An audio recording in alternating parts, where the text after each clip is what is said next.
When he was 3 years old, his aunt, who must have been maybe 17 then, woke up. She was taking a nap, and he had brought in all the knives in the house and put them around her body with the points pointing toward her.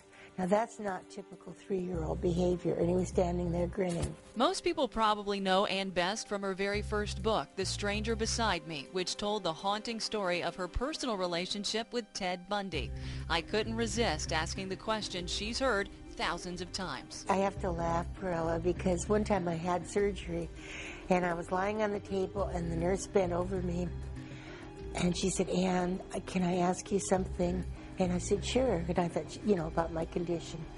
And she said, "What was Ted Bundy really like?" The two worked together at the Seattle Crisis Clinic for a year. She was often alone with him there, but she says she never felt threatened. I was never afraid of him.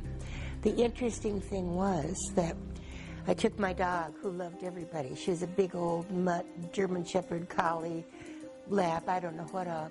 Every time Ted came over to my desk and put his hand down, she'd growl, and the hackles would go up in the back of her neck. Bundy also worked on the re-election campaign of the Washington governor, Dan Evans, which earned him another distinction. He drove the first car that went across Highway 2 when they broke through the mountains. Ann recalls one conversation with Ted about his history. He had just found out that he was born in a home for unwed mothers on the East Coast, a secret his family kept from him for years. I said, "Ted, you don't know what it was like in 1946.